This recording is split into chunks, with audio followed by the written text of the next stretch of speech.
Hello and welcome back to another episode of the Traders Brawl podcast. Today I have a very special guest with me, Yusuf Omar, who we actually didn't meet, but we saw each other. Oh, I saw you at the 1 Billion Followers Summit this year. Before we get to our guest, welcome everybody. If you've been with us, we are here to educate and interview new guests every week on entrepreneurship and what they're building in this space. I'm going to read out your bio so that everybody gets a sort of a quick awareness about who you are. Scene TV co-founder Yusuf Omar is a multi-award winning journalist, previously at CNN International. You've been a war correspondent in Syria, Congo, and other conflict regions, often filming with just your phone. Today, Yusuf runs Scene TV, which you're wearing, clearly, a media tech company with over 8 million subscribers, invested in by Snapchat. Yusuf is also a global keynote speaker and has spoken at events in over 100 countries. Yusuf, how are you today? I'm good. Thank you so much for having me. It's good to be here in Dubai, speaking about important topics and joining this podcast. What brings you to Dubai? I'm here all the time. I'm probably here once every 2 months. We've got a lot of partnerships here, a lot of people that we work with, and I think very much so Dubai is now the center of the world, not just geographically, but also in terms socially, business-wise. Who's not in Dubai right now? Right. I've been threatening to move here for the longest of time, right? But I definitely want to make it a reality soon. And you've got a residence here already, or you're planning to get one? Yeah, I'm a golden visa recipient. I'm very grateful for that. That's great. Yeah, it's super cool. How did you get that? I think Dubai are doing a really good job of attracting media brands from around the world. And that's like a very broad spectrum, ranging from major influencers right to publications, and we're kind of on the publication side of that, right? We at CNTV have 8 million subscribers. We've got like 12 different shows on social media. And I think it makes a lot of sense for a city like Dubai and a country like UAE to try and attract media brands to the region, right? If you want to get eyeballs and attention on some of the amazing innovations that are taking part in this part of the world, bringing media here is a good start. That's a great initiative that the UAE has done. I think we should give a shout out to them for bringing talent into the country through their Golden Visa program, because they welcome new talents like yourself and others who are here to make impact. So with that said, let's get straight into it. You've captured some of the most harrowing images of war on your smartphone. You've been in the field as a journalist. I'm curious, how did you enter this field? Yeah, so I actually had a marketing and management degree. I graduated. And like many people, you kind of do that degree if you have a middle class lack of direction and don't actually know what you want to do. I realized I didn't want to be a marketer. I didn't want to sell people stuff they don't really need. And I started exploring all kinds of avenues, ended up getting a scholarship to study journalism and fell in love with it. Graduated from a postgrad in journalism. I dreamt of being a foreign correspondent, Adel. I wanted to travel around the world and tell stories of wars, natural disasters, and really like challenge misconceptions about the world. You think the world is like this, but actually it's like this, right? There's so many misconceptions. But there weren't really that many opportunities at the time. I was very young and inexperienced, and most newsrooms said, no, you don't have enough experience, we don't really want you to go out. So I basically gave the industry a middle finger. And in 2010, started hitchhiking from South Africa to Syria, Durban to Damascus, telling stories around the African continent. And that's kind of how my career started. I ended up in Congo in 2012 when ammunition depot exploded. 2014, I was smuggled into Syria to cover the Syrian civil war. I was even in Egypt during the first Arab Spring in 2010, 2011. So I found myself at many times at the wrong place at the right time as a journalist with a mobile phone, being able to document what was happening on the ground. That's crazy. I mean, wow. And when you said hitchhiking, this was purely out of travel, out of just... Yeah, like... And you fell into it? When you think about the African continent, there are so many misconceptions. People have watched movies like Blood Diamond, and they really think that it is, they think of Africa as one country for a start, and they think of it as child soldiers and disease and famine. And of course, that exists to a very small degree, but the African story is far richer than that, right? It is dozens and dozens of countries. It is innovation and progress and some of the fastest growing economies as a percentage in the world. And this trip from Durban to Damascus, hitchhiking from South Africa to Syria, was really an exercise in like exploring your prejudice and then challenging your prejudice, saying, hey, you think Zimbabwe is like this, but actually you think Zimbabwe is this really like uneducated part of the world, but actually they've probably got a higher literacy rate than your country. Or you think, Malawi is some dry, famine country. They've actually got a lake that makes up 1/3 of the country, and Malawi is so fertile you can just drop a seed and it'll grow anywhere. So I was really excited about seeing Africa with my own 2 eyes and being able to understand what it's really about, and then being able to share that experience with others. Interesting, really cool. And this was back in 2010, is that right? Yeah, literally just hitchhiking. No money, no expectations, catching rides, staying at random people's houses, sleeping at churches and mosques and on park benches. And I think the main thing that I learned from that 12,000 kilometer trip is that I'd never felt safer. People were super kind, welcomed me into their homes. They hadn't lost their humanity. I think in some parts of the world, we've lost our trust in our fellow human beings. But on the African continent, when I was a lone stranger traveling alone, people almost felt sorry for you, and they just kind of welcomed you into their lives. It's interesting. Talk about when you joined CNN, and how long were you at CNN for? Yeah, so I had a long career before I joined CNN, right? I ended up working in newspapers for many years. I worked in a 24-hour television station in South Africa. I moved to India and I worked at the Hindustan Times, where I was the mobile editor of a big newsroom. And after that, I got a job at CNN in London. And I was there for just under a year. I was working on the Snapchat show. So we had a Snapchat show. It reached millions of people every day. And my job was to work with a team of people to put that show together. What were you covering in that show? Was there a specific segment? It was a very accurate representation on what CNN was covering internationally. So whatever was our major headlines on the TV station or on the website. And I think that was one of the areas where my editorial journalistic value system was not necessarily aligned to the organizations. If there was a food poisoning outbreak in the US, that would be the biggest story that we would cover. Even if there was a terrible atrocity that took place in Somalia, Afghanistan, or Ethiopia, and that was representative of their audience and their journalists and their newsroom caring about particular stories potentially more than others. And I think that's where I started to realize that maybe there was an opportunity for me to build a different type of media company. Interesting. And now, at the moment, seeing what you're wearing, seeing TV, Palestine, the representation of Palestine. When was the last time you were in Palestine? I probably last visited, I've been to the West Bank twice. Really kind local NGOs had invited us on very specific missions to come in and train communities how to tell stories with their mobile phones. I can't remember specifically what dates the last visit was, but basically the Palestinian people are incredibly frustrated. They've spent their entire lives, their grandparents' lives, waiting for the media to accurately tell their story, to help the world understand this occupation. And I think they're tired of waiting.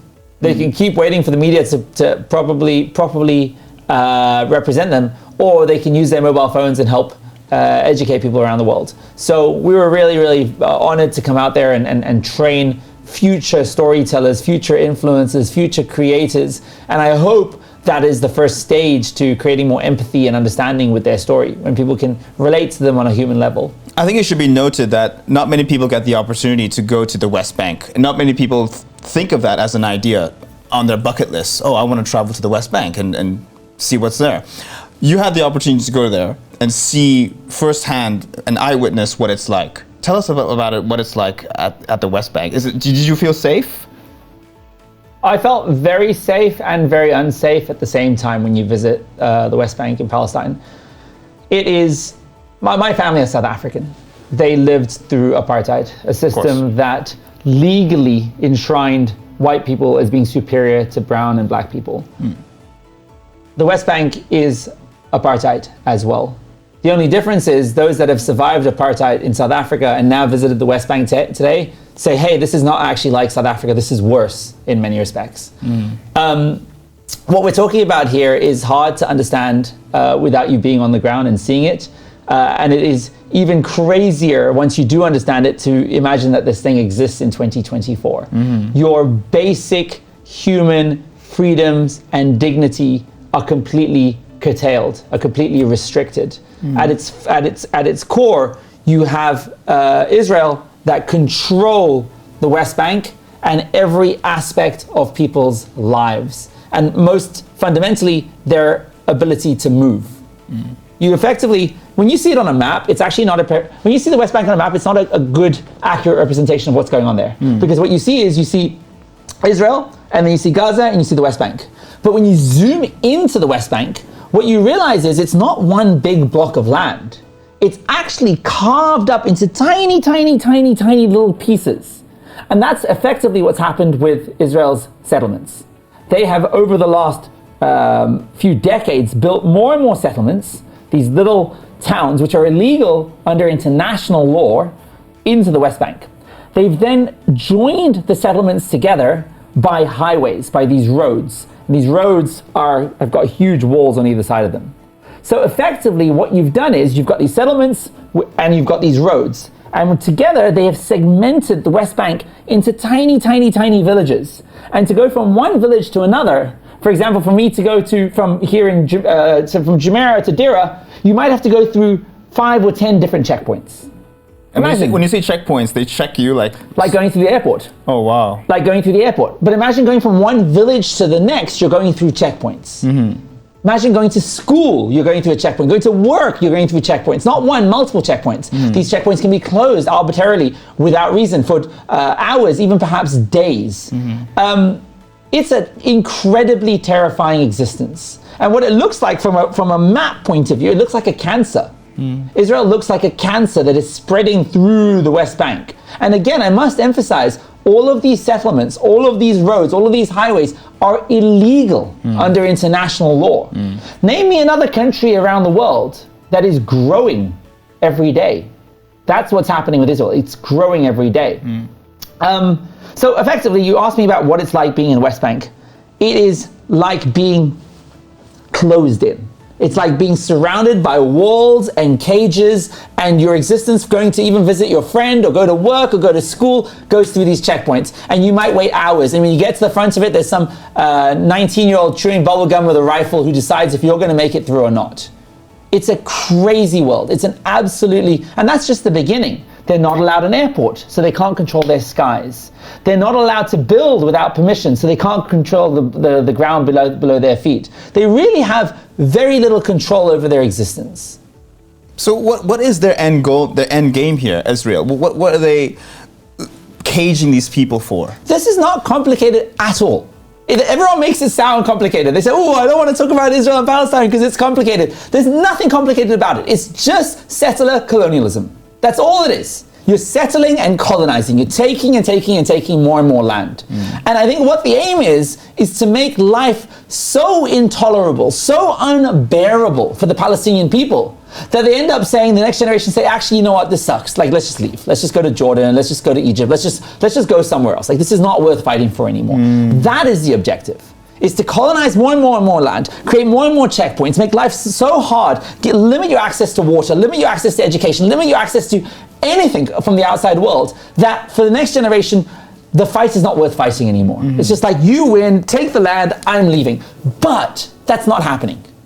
Young Palestinians still believe in statehood. They still believe that Palestine should be a legitimate state as recognized by the rest of the world. They still believe they have a right to dignity. And you see this manifest in the most beautiful ways. There's this saying in Palestine, existence is resistance. And what that means is, when you go to the West Bank, you might go to this like hip coffee shop. There's even bars. There's even like,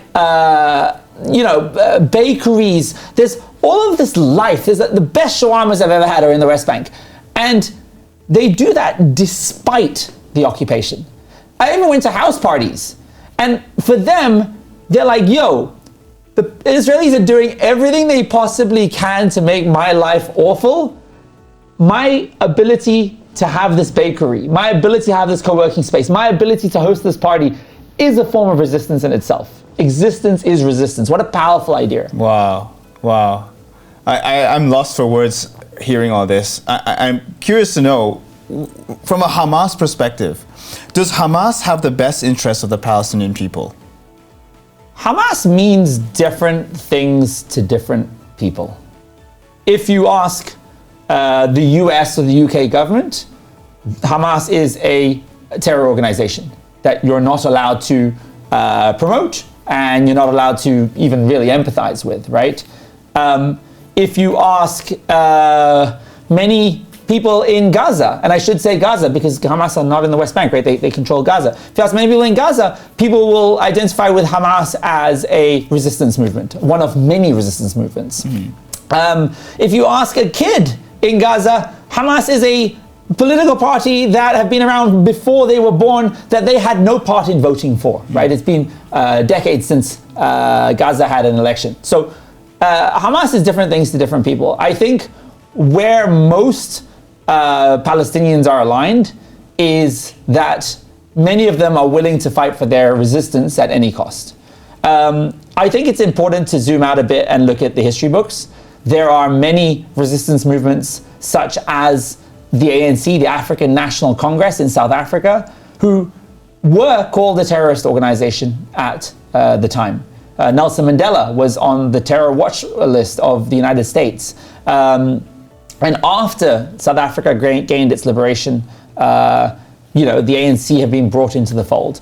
So I think it's important to recognize that many times in history, many resistance movements have been viewed as terror organizations.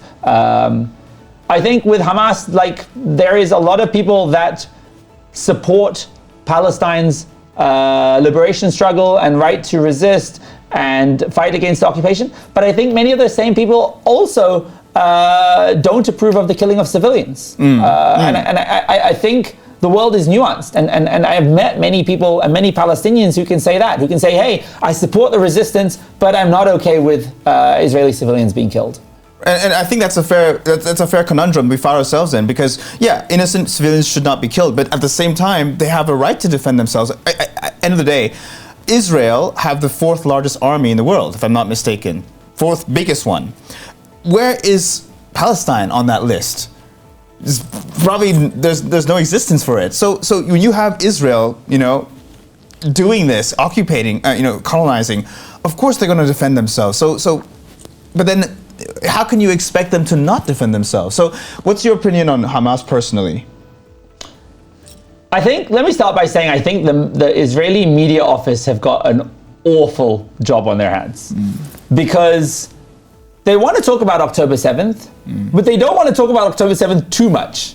Because if you talk about October 7th, you're like, oh my God, October 7th was terrible. We as Israel were attacked. Yeah. The next logical question that any educated person is going to ask is, sorry to hear that, why were they attacked?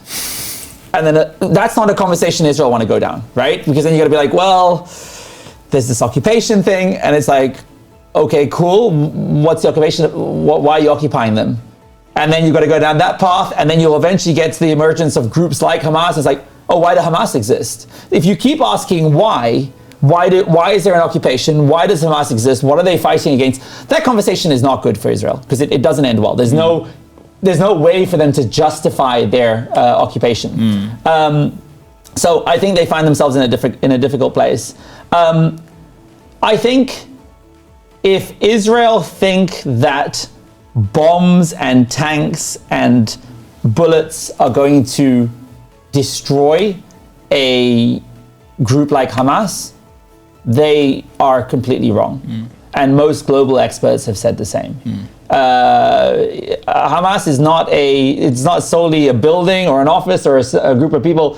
To many Palestinians, it's an ideology, right? And I'm not sure if killing people's children and brothers and sisters is any sustainable method for them to end that ideology. The ideology is resistance, the resistance against the Israeli occupation, right? And they have a right to defend themselves.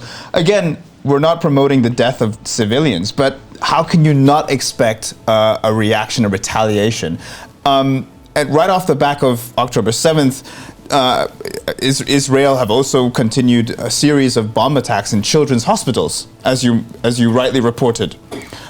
So where do we find ourselves? And do you see a solution, any kind of solution in the coming years between Hamas and Israel?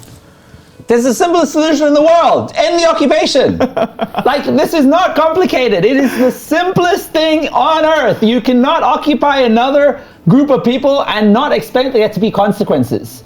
If you take, for example, the October 7th attacks, these are a group of men who more often than not have been born into a cage.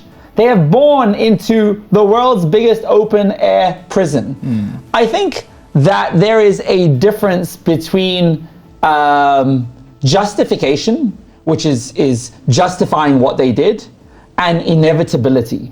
Inevitability, which is what I believe happened, is that it was inevitable, given the circumstances of these people, that something like this would happen. That is different to justification. It's not saying, yo, I justify this attack. It's saying this attack is inevitable. Right. So ending it is very simple. How do you end this conflict between, you do one of two things, neither of which Israel look like they are interested in doing. One, what I think is the fairest thing to do, you say Israel says it's the world's biggest, it's the Middle East's biggest democracy. Great. Why don't you have one state? If you really are the Middle East's biggest democracy, have a state with Palestinians, Israelis, call it whatever you like. One person, one vote. They're not looking like they want to do that. Okay, scenario two, have two states. That's what the whole world's been calling for, right? Since the Oslo Accords, not likely to do that either. There seems to be like lip service to the idea by the US and others, but no fundamental steps are taken to actually establish a Palestinian state. However, we're seeing some really exciting moves. Norway, Spain, countries around the world are getting behind the establishment of a Palestinian state. But it's that simple. I think Obama said it well when he basically said that like you can't build walls tall enough or fences high enough. The only long-term solution is peace. And to have peace, you need equality and equity. Speaking of peace and solutions that have been attempted, what happened to that Rabin-Arafat agreement? Because they signed with the US, President Clinton at the time. They signed an agreement of peace. And then right off the back of that, I think Rabin got assassinated. What are your thoughts on this attempted solution that failed? Yeah, it looks like at certain points in history, we appear to be at a turning point. And that seemed to have been one, right? The US and Bill Clinton had come together as a kind of a peacemaker.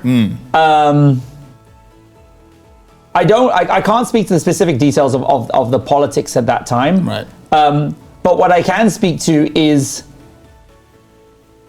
often people blame the Palestinian liberation struggles for not agreeing to a deal.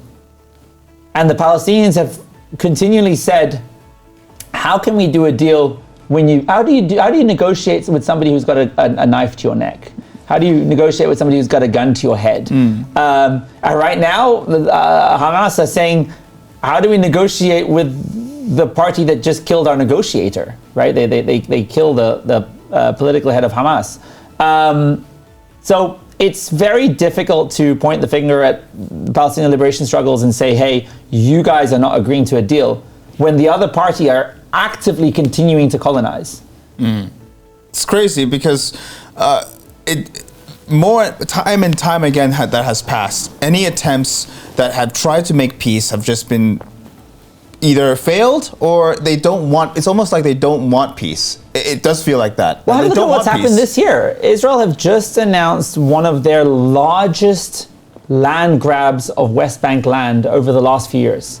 A massive amount of land. That is not a step towards peace, right? You cannot keep stealing more land. You cannot keep continuing to colonize and be claiming to be on a pathway to peace. These things are complete opposite ends of the spectrum. Equally, on top of that, you've got the layer of political influence that AIPAC has, one of the largest Israeli lobbyists in the US, and they pay loads of money to the US government.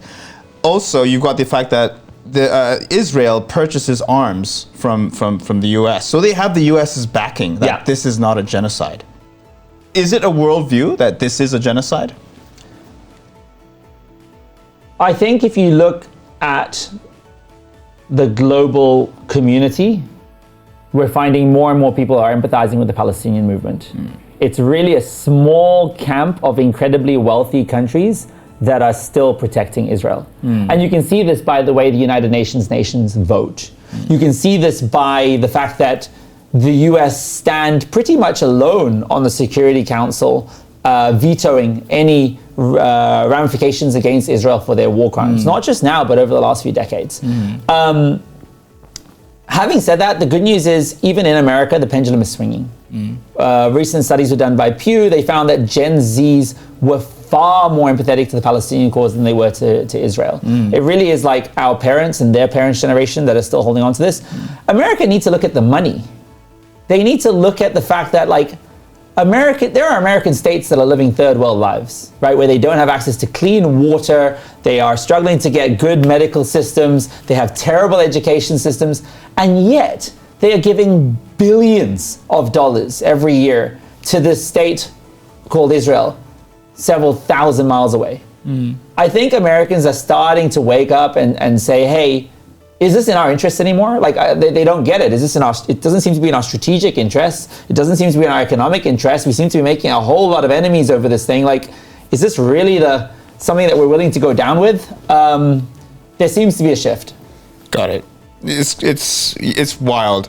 I want to shift our attention to Scene TV, which you are co-founder of. So Scene TV has over 8 million subscribers.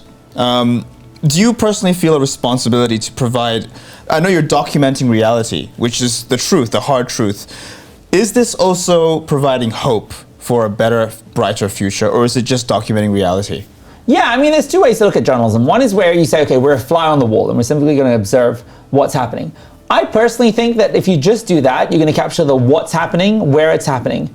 That stuff we're going to be beaten to anyway. Twitter or X and these platforms are going to give you that information. What's more interesting is the why and the how, the insights, the analysis, the commentary, etc.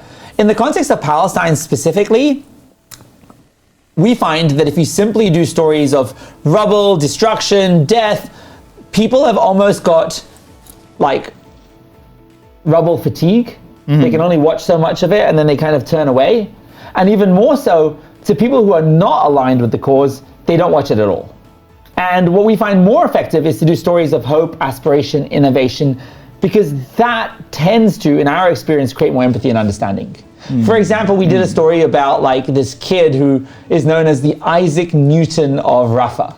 He doesn't have electricity, but he's managed to put a wind turbine on the roof and generate power. And that is innovative. Somebody can be like, oh wow, this kid is so cool. He could be the next Steve Jobs. Unfortunately, he just happens to be trapped in an environment that he has no control over, born into a stateless nation that they, have no control over their destiny. That is where it's at for me. If we can get people in through food, through fashion, through culture, through lifestyle, and you empathize with them on a human level, on a cultural level, and then introduce you to the occupation, and then help you understand the broader context, that's where we can kind of see some gains and move people along the spectrum a little bit. Makes sense. And I think capturing on the phone, definitely for me, brings a lot of authenticity. For sure. It's like I feel immersed in this. I'm not there, yeah, but it's without any special effects and styling at all. It's just right in the moment. I really value that. Now, coming back to the solution of trying to end this colonialism, even if, let's say, they were to try and end this, wouldn't the Palestinian people still be very bitter towards Israelis in general, Jewish people in general, the Israeli government? And how would that really function? Would that really last? I think there's a few things to consider here. One, let's think about South Africa, right? Because it really is the closest parallel that we have. A country that had gone through such horrendous violence at the hands of their state, had subjugated a native black population for such a long time. It was 20% white, 80% black, and the 20% of people controlled the black majority. Everybody thought that in 1994, when Nelson Mandela came out of prison and the first democratic elections were held and Mandela won and a black government came into power, the African National Congress, everyone thought there was going to be a bloodbath. The media were all there, primed with their cameras, waiting for it. And it was expected. The opposite happened. It became the Rainbow Nation. They established truth and reconciliation councils where people from that apartheid regime, the Afrikaans government, could come forward, police officers, soldiers, and they could share the crimes that they'd committed and they would be forgiven for it. And that's where South Africa is at today. It's not perfect, it has crime and inequality and a whole bunch of issues, but it is the Rainbow Nation, where you can have a white South African, you can have a black South African, you can have an Indian South African. So I think history has taught us Rwanda is the same, right? You had two ethnic groups that were pitted against each other, and there were awful experiences of violence. Even Europe today, how can we say that humans have not got the ability to forgive one another if today Germany and the UK can be besties in foreign policy, right? So time and time we see the ability for humans to forgive, to rebuild. Look at Israel today. 20% of the population are Arab ethnically, right? These are people who are coexisting. People forget that Muslims and Jews and Arabs, they coexisted for centuries in the Middle East. They had the most incredible relationships. In fact, our Jewish brothers and sisters I've often cited feeling safer in the Middle East than they did in other parts of the world for such a very long time. So no, I think definitely, sure, there's going to be a lot of anger and hurt naturally, but I think humans have proven around the world their ability to forgive. Right. That seems, in theory, very, very hopeful, and I would love to see this come to be. Time will only tell. One thing I want to mention you mentioned Germany and UK. Germany has seemed to appears to be on the side of Israel. It looks like they're not calling this a genocide. They're not really, retaliating on behalf of the Palestinian people. Do you think one reason could be because they did apartheid similar to the Jews and they have sympathy towards the Jewish people? What do you think the reason could be? I don't think it's a case of sympathy or empathy, because I think those that genuinely are allies of Jewish people, and I regard myself as one too, by the way, I strongly am against anti-Semitism, and I think they've had an awful history around the world of being persecuted. I think people that are legitimately anti-Semitic would also be against this apartheid state, because Israel are making the world an incredibly dangerous place for Jewish people around the world. They really are. They're creating such animosity and hate, and that's part of their narrative. Part of their narrative is Jewish people are not safe anywhere. We've got to establish this this purely Jewish state, and you've got to come here to feel safe. I think the Germans potentially do have a collective guilt over the atrocities over the atrocities that they committed against the Jewish people, and maybe that's why they're acting in the way they are. I don't know. It's interesting, but I also don't think the Germans are out of line with other Western European interests. Right. Their worldview on Palestine and Israel is aligned with the US and UK foreign policy and so many others, for example. Speaking of anti-Semitism, while we're in that realm, what is Zionism? Or is being a Zionist person, what is that? Yeah, I mean, there seems to be lots of different definitions floating around.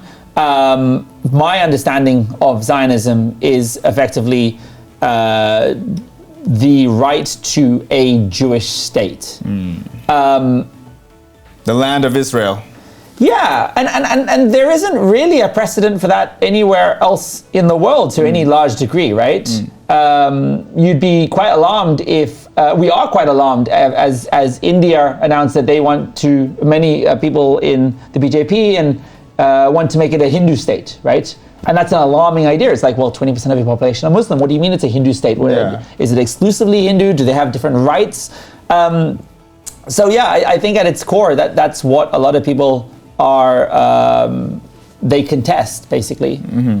It's very interesting and crazy that still today in 2024 there's still still there is conflict about living and coexisting together. Like, simple question, why can't we all get along? And I think it really comes down to money. I think there's political interests here that certain parties can gain from this war. and there's a gaining aspect. There's a money aspect to war, because war makes money. And I really we hear a lot about the U.S. Industrial military complex, right? And there is a lot of truth to that.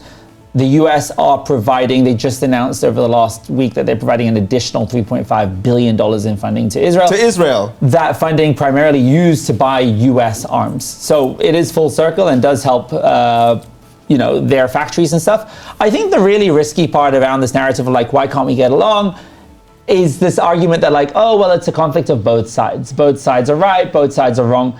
And that's just not true. There is very clearly an occupied and an occupier in this scenario. There is very clearly a group of people that are subjugated by another group of people. And there is an ethnic layer on top of that, the one ethnicity has a legitimized legal superiority over the other.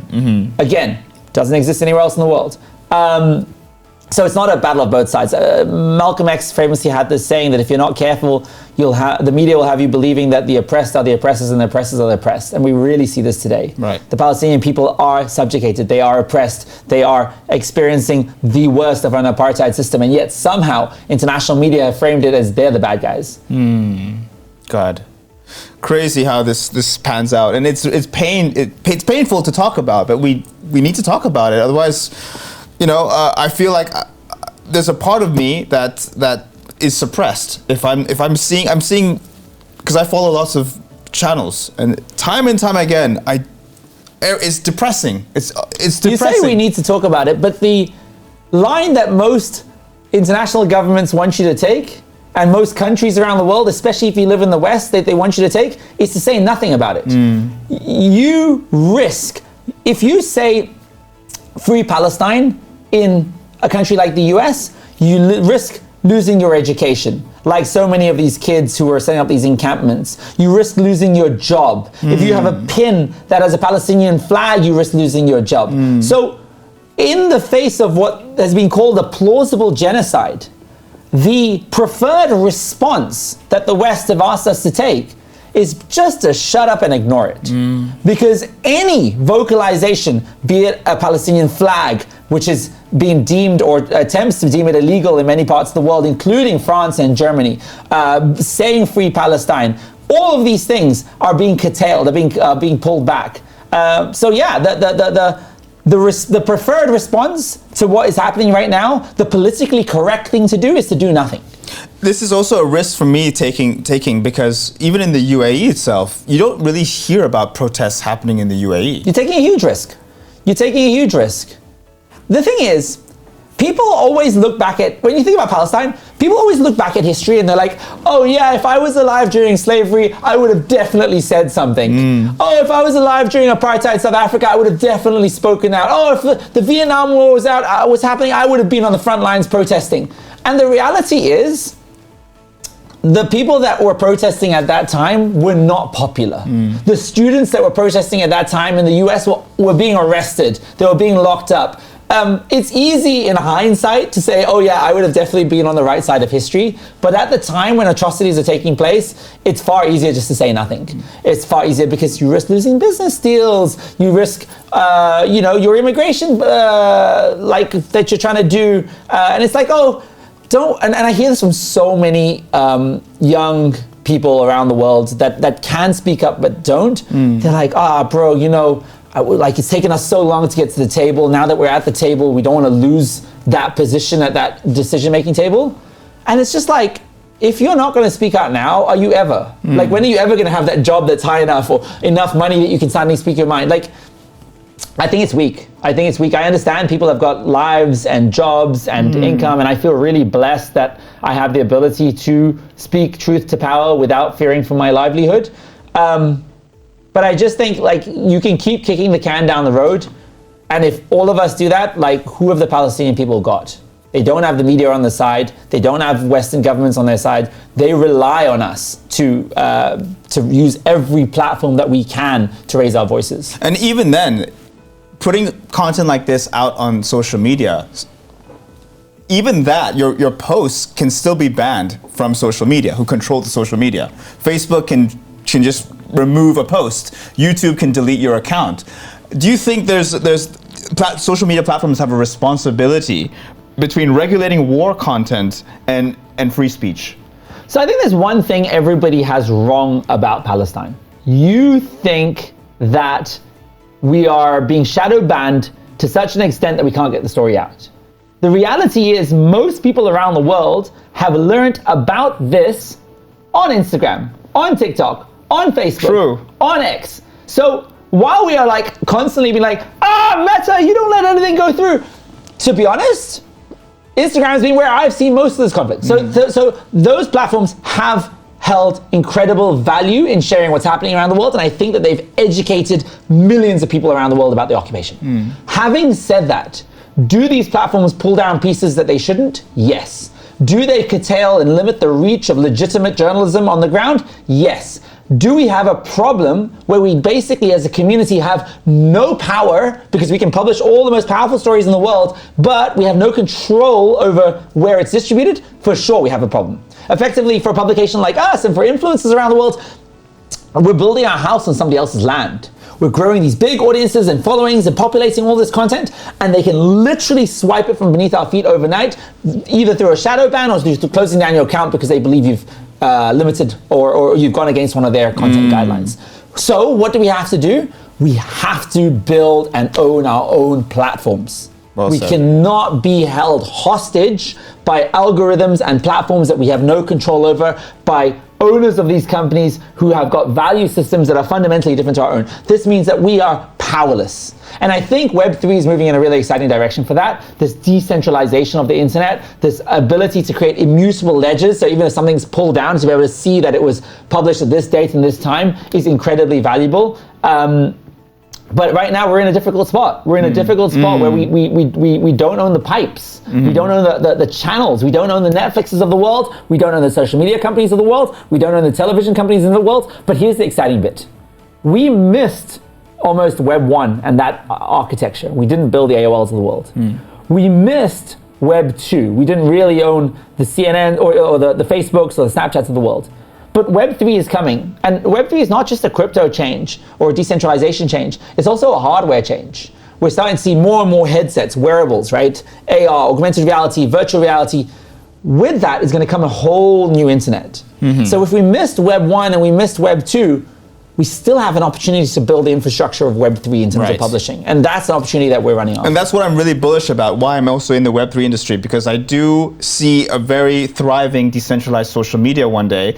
It's only a matter of time before people start to wake up, realize that these centralized platforms like, Facebook, Instagram, Twitter, all these, Twitter's owned by Elon Musk, will shift to Web3, completely decentralized and completely, unpenetrable, right? It's just a matter of time. But right now, the communities exist on these centralized platforms, and that's why it takes time. But I am bullish about it. But one thing I want to say as well, just a side note about how we are covering this topic. Nas Daily, who I think is a resident here, has moved out. His office used to be in Emirates Towers. He's moved out of his office. He's no longer there. I think my personal opinion, putting the pieces together, is I think he had a clash with the UAE government over his views. It's unfortunate that he has to choose sides between Palestine and Israel because he's half-half, if I'm not mistaken. What are your thoughts on this? He's an influencer himself. He has a voice. I believe he should have a responsibility to provide a voice for both sides. How would you navigate this? Yeah, I think his platforms get more than enough oxygen, so we don't need to give him any more publicity than he already has. But he's part of a large group of people that are what you'd call normalizers. Normalizers are exactly as I stated earlier. They portray the Zionist PR for you. And that PR is, this is a story of both sides. We're all good, we're all bad. Why don't we just get along? Why can't we all just be friends? And the reality is so much more complex than that. Like, if he really wanted to dive into this, speak about settlements.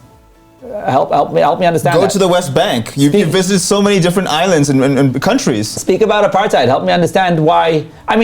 Even as a Arab Israeli, he doesn't have the same rights as a Jewish Israeli. He doesn't have the same rights. So yeah, I mean, I think many people of influence have looked at this and said, they've tried to take an estimated guess and then be like, it looks like Israel are the powerful ones and are going to win this. So they preempt that and try and get on the side of the victors. But again, history tells us otherwise. Crazy. One note about UAE. Again, maybe taking a risk here, but UAE doesn't allow for protests. It just doesn't. If you try, you're at risk. You could. I think there was a news story about people from Bangladesh. Bangladesh people were protesting here in the UAE, and then they got deported, like that. Do you think the UAE bears some responsibility over being a Muslim state, over what's happening in the conflict? Well, firstly, I think the majority of this country are from all over the world. And if you come here from other places, you have to play by their rules, right? They've got their own rule book, and that is the nature of it. I think the whole region, I think the whole world has a responsibility over Palestine. I think sometimes people point the finger and say, oh, these Middle Eastern countries should do more, the UAE should do more, Saudi should do more. People point the finger at neighboring countries. And my question is like, these countries didn't create this, you did. The UK did. The UK created this Israel-Palestine divide. You established the Balfour Declaration, and you brought over these people because you didn't want them in your lands. The US, you funded this for the last few decades. You established a colonizing force here and made them one of the most powerful militaries in the world. Why are you pointing the finger at the Middle East and saying, hey, you guys need to fix this, when you are the lead instigators in this? So I don't know, I think there's a bit of a hypocrisy and a hypocrisy there of the West pointing their fingers at the Middle East saying, go fix this mess, and the Middle East looking back at them and saying, but we didn't create this mess, nor are we the ones funding the devastation that's taking place there. Interesting. No, that's a fair point. And I think the UAE has peace because it's a welcoming country. Come here, do your business, do your thing, but don't bring any drama. And again, there's connotations on two sides. Don't bring any drama means shut up, normalize, or get out. Unfortunately. Yeah, that's one of the things I've sort of just learned coming here. But I also don't get too involved myself, because obviously we have to play by the rule book, like you said. What are your thoughts on that? Yeah, I mean, as I said, I think when you live in a foreign country, you play by that country's rule book. Yeah. Fair points raised. Now we're going to wrap up soon. I just wanted to, double down on a few more things on where Scene TV is at. So you've got 8 million subscribers. What is the end or the mission statement of Scene TV, and where are you right now, and where do you plan to be? Yeah, for sure. We want to make the world a more empathetic and understanding place, and bring people together. And I think media and storytelling is the most powerful way to do that. The question is, how are we going to do that?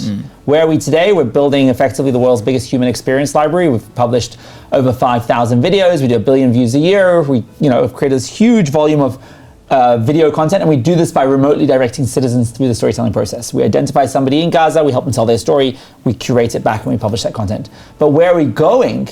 As I said, we believe that the future is wearable. And in that future, we're building the world's most immersive storytelling company. When you try on a headset and are immersed in somebody's life, you really walk a day in somebody's shoes and you start to understand their world. It creates a different level of empathy. In fact, one study found people in VR were 4 times more likely to donate to charity compared to watching a conventional TV ad. So this technology, this medium, has incredible opportunity to revolutionize empathy and understanding and connection to human story. So that's the big bets that we're taking. Fantastic. As we pivot into this wearable future, somebody's going to build a BuzzFeed, a CNN, a Vice of the face, and that's going to be us. Fantastic. Are you planning to build a new social media as well, or just the human experience library? I think building, we spoke a lot about this interview, like the lack of power that we have in terms of having to publish on other platforms that we have no control over. And I believe that we've kind of missed the boat on Web 2 and on mobile. It's dominated by a select few media companies or publications or platforms rather. But I think building for Web 3, there's definitely huge opportunities, and we're going to be building some cool tech in that space. Do you have personally any plans to run for president? Mate, I wouldn't know which country to start with. Born in the UK, right. Raised in Australia, married in South Africa to South African parents. I have 3 passports, British, Australian, and South African. Oh, nice. So no, I don't have political ambitions. I do have ambitions to build one of the biggest and most powerful media organizations in the world, because I'm not satisfied with the ones that we currently have. I don't think that they accurately represent the world. I think that they are often doing damage, and I think we need better journalism. And I think there's another layer of threat here to this when it comes to media reporting, which is the role of AI and deepfakes. Huge. Using your voice, using your lip sync, and everything inaccurate. Yeah. What is your perception of how you would deal with this challenge? Mate, journalism is absolutely screwed. I don't think people understand what's happening. Like, just in the last week, we've seen AI basically pass the Turing test when it comes to video. And that means that they were able to produce video that is indistinguishable from reality to the human eye, generate characters that don't actually exist. What this means is we are going to see a floodgate of content enter our social media sphere over the next 2 years. And your average citizen is not going to be able to tell fact from fiction. No. They're not going to be able to tell reality from something that's been manipulated. This is really, really terrifying because journalism, storytelling, media, at its best can bring people together, but at its worst can fearmonger, can turn people against each other. It can create wars. We're going to need to create an incredibly high quality of media literacy, so that kids right from school, it should be a subject. You know how you do biology and maths? Media literacy should be a subject. Should be a subject. Where you are looking at media and you're being critical of it, and you're understanding the perspective that it's come from and where it was created and how it was created. So I think media literacy is one.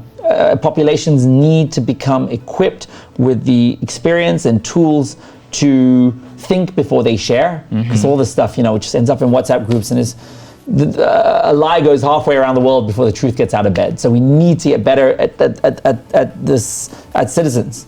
I think platforms need to also majorly equip themselves with more tools and technologies, and should have more responsibility over helping citizens understand the source of a piece of information. And I think Web3 is going to play a huge part in this. Yes. I think smart contracts that help us understand something was taken, some footage was taken at this time, at this place, by this person, using this device, is really important. You know what's funny? People think that citizen journalism and user-generated content is a threat to democracy and bad for journalism. But funnily enough, in this world where we're going to have this generative AI and this floodgate of fictional content, I actually think citizen journalism is going to be one of the only things that saves us. And what I mean by that is, it's easy for generative AI to create a conversation like me and you talking right now, and to put it out onto the internet, and they can use my voice and your voice and it'll look real. You know what would be a really good check against that? Would be if there were 100 citizens in this room, all filming us with their mobile phones, and they're all verified and we know their identities and we know who they are. Because then you could say, well, there were 100 people there and they all filmed it with their phones from their various perspectives, and we know those 100 people are legitimate because of their track record, etc. So do you see where I'm going with this? I actually think user-generated content and people with mobile phones is going to be one of the greatest barriers and fights against fake news, because it's going to become like these eyewitness accounts of what really happened at various points. just with the integration of blockchain, yeah, I do believe this is going to solve this. All they need to do is integrate blockchain technology, which has the smart contract capabilities of saying that I signed that I was here. Like I signed, a digital signature that I took this video, and I have you can protect your anonymity if you wish, or you can leave yourself exposed if you wish. And that also helps with monetization. Because right now we live in an internet where it's like the Wild West. People are borrowing and stealing everyone else's footage and adding it to your video and monetizing it. If you are able to have an immutable ledger that shows your content and how it was used in various parts of the internet, you could then claim on that. You could say, hey, yo, you monetized that. I shot that. I want some of that revenue. Right, 100%. 100%. Amazing. Just before we finish up, I want to ask you a question about a personal message that you'd like to share with the world. You've got a media company, right? And you're telling the stories of the unfortunate, the less fortunate. What would be your message for entrepreneurs, kids in schools, anything would you like to share? You can take a moment. Yeah, no, I think many people are working in a company right now and they are so frustrated by the bureaucracy, the red tape, maybe the lack of budgets, maybe there's some old fart that is your manager and they just don't get it. You can spend your entire life trying to fix that old company, or you can build a new one. And obviously it's a massive leap of faith to build a new one, and you need, financial safety nets and all those kinds of things. But if you have that safety net, if you have a little bit of privilege, if you're able to save up a little bit of money and take that leap of faith, it's worth it. Because at the end of the day, you're working for this company, whatever industry. You serve, you give your hardest work, you earn your salary, you dedicate everything to it, you try and create change. And at the end of the day, you're gonna have one day just have your thank you party, and they're gonna be like, hey, here's a hot dog and a cake, and thanks so much, Adel, for coming. It's been really great having you. And they just move on. You're just another person. True. Or you can build something and build something that hopefully outlives you. Right. So yeah, that's what I'd say. You can spend your entire life trying to fix these old companies, or you can take a shot at building a new one. At least that's what we're trying to do. And speaking of living life in the moment, because I see you're vlogging, you've got your newborn, very very cute, by the way. Thank you. I've checked his Instagram. He has Instagram page already. Yeah, he does. Amazing. What's your message on travel and taking time for oneself? How are you able to manage that while running a business? Yeah. So firstly, the travel image that influencers are selling online is complete BS. That is not the best part of travel. The nice cars, the beautiful apartments, the hotels, the sitting by the pool.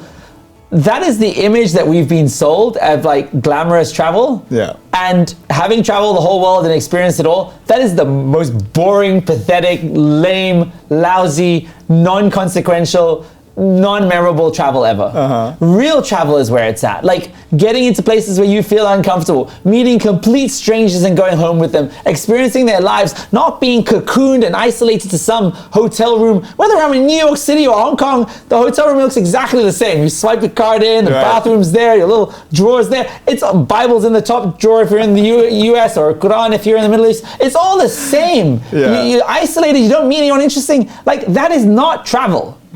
That's the first thing I would say. Like travel is adventure.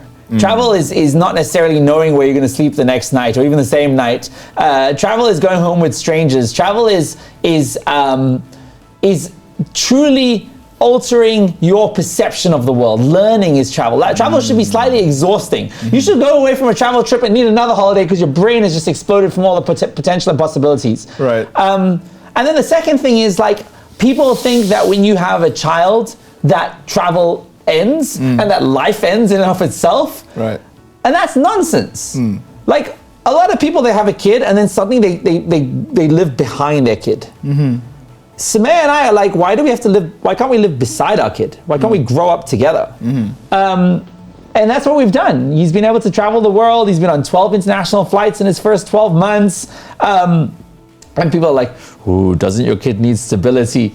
He's 18 months old. He doesn't know what stability is. Like, his home is wherever myself and Sumaya are. Like, that's his understanding of the world. So I don't know. I think people suddenly get way too conservative immediately after having a kid, and I don't know. Maybe I'm wrong. Maybe you'll meet me in 20 years time, and Noah will be like, I hated all that travel. But for now, we're having a really good time, and so is he. Does Noah have a permanent home, or is he living from rents to rents?